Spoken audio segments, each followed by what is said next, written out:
is recognized. Mr. President, reserving the right to object.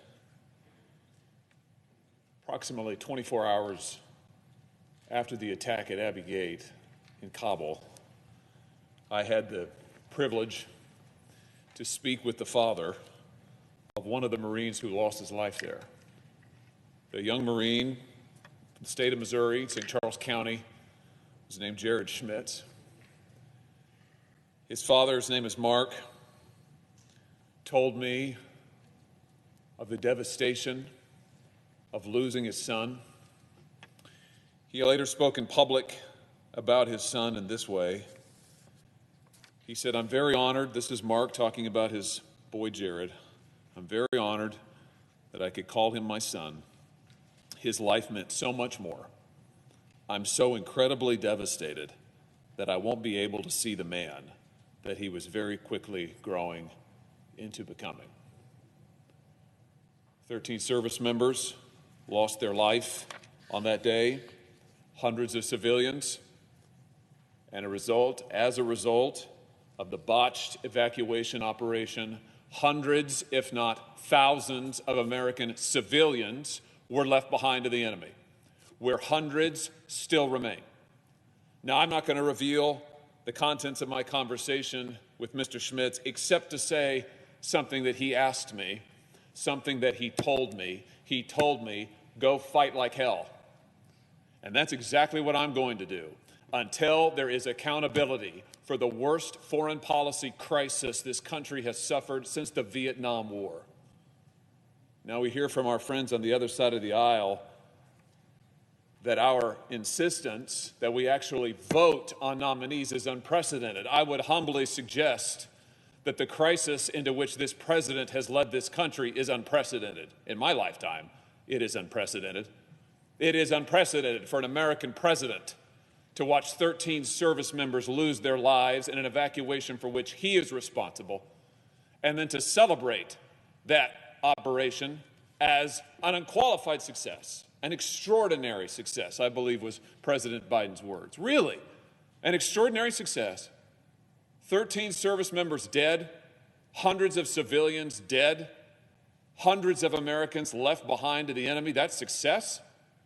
No, that's failure. That's unacceptable. And who's been held accountable for this disaster?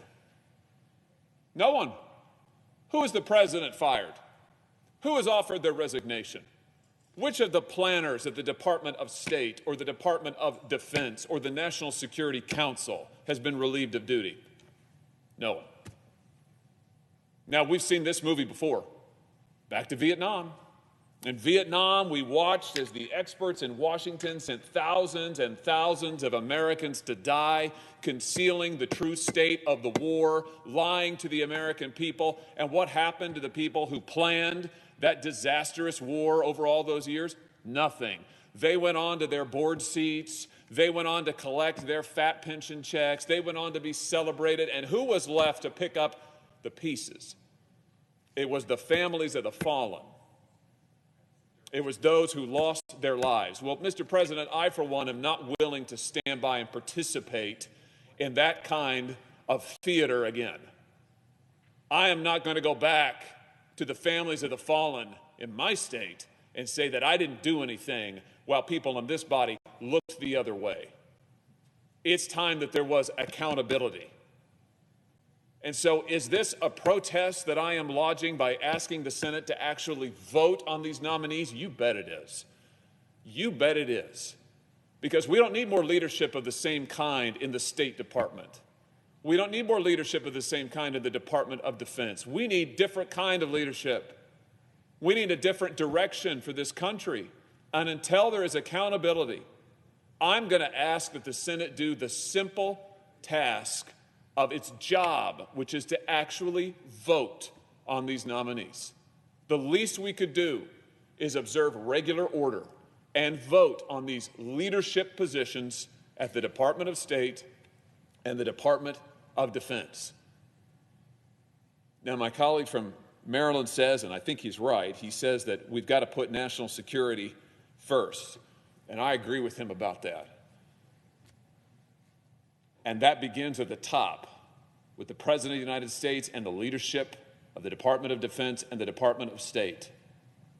But I, for one, am not going to stand by and look the other way while this administration systematically endangers our national security, imperils the American people, and watches the sacrifice of our soldiers go by without any accountability, without any change in direction. And I'm not willing to look the other way and just pretend it didn't happen, which seems to be the posture that many in this body have adopted.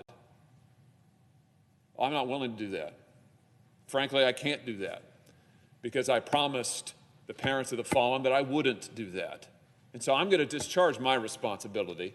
And as long as it takes, I will continue to draw attention to what happened at Abbey Gate and to demand accountability for it. If I'm still here on the floor doing this in 2023, so be it. 2024, so be it. Until somebody is held accountable. And I don't care who the president is. I don't care what administration it is. I want to see accountability for what has happened in Afghanistan, what happened to those service members, and what happened to those hundreds of civilians who are even now left behind enemy lines to the enemy. I would just note one other thing about the situation we're in vis-a-vis these nominees. While I can ask that there be a vote on the floor of the Senate, I certainly can't prevent that vote. So you might ask yourself, why in the world, if these nominations are so important, and by the way, I agree that these are leadership positions. That's in fact why I'm asking for a vote. These are leadership positions of the Department of State in this case, the Department of Defense in other cases. But why in the world haven't we voted? I can't prevent a vote. None of my colleagues can prevent a vote. And the answer is, ask Senator Schumer. My friends control the floor. Senator Schumer is the majority leader of the United States Senate. And what has he had the Senate been doing? Well, not much. Yesterday, last week rather, over a 3-day period, 3 days, how many votes did the United States Senate take? 1. For 2 full days, we were in session. How many votes did the United States Senate take on any subject? 0. If these were such pressing priorities, why isn't the Senate Majority Leader putting them on the floor for a vote? I have no earthly idea, other than apparently he just can't get his act together to do it. Here we are. It's 2:15 in the afternoon on a Thursday. Are we voting? Nope. How many votes have we taken today? 1. Will we be voting tomorrow? I doubt it. Will we be voting next week? Who knows? Apparently, it's not that much of a priority. So Senator Schumer has a lot to answer for in many regards, not least his defense of the indefensible Afghanistan debacle and the loss of life there. But he also should take a look in the mirror, and I humbly suggest that my colleagues across the aisle might want to question him as to why these nominations that they insist are so important aren't being put on the floor to be voted on. I'd be happy to vote on them anytime, but I am not going to consent to waving them through and waiving regular order until there is some accountability for the disaster that this administration has pushed upon this country and upon the people of my state. Now, I have one other, before I object, and I am going to object, Mr. President, but before I do, I want to pick up one piece of bookkeeping issue with my colleague, the senator from Maryland. Let me just say, actually, while I'm on that subject, the senator from Maryland is across the aisle. I want to be clear about this with my colleague, the senator from Maryland, whom I've worked with many times before. I don't doubt for a moment his sincerity or his earnestness on this issue. And I know that he thinks that these nominations are pressing and that they are important, and I agree with him. And I'm sure that he is frustrated by the fact that we disagree on the right way to get accountability in Afghanistan. I acknowledge that. It's an honest disagreement. And so I don't want my remarks in any way to suggest in any fashion that I question the integrity or the uprightness or the sincerity of my colleague from Maryland. And I just wanted to say to him that 2 of the nominations that he read out, I don't have any objection to, Adam Schneidman and Jack Merkel.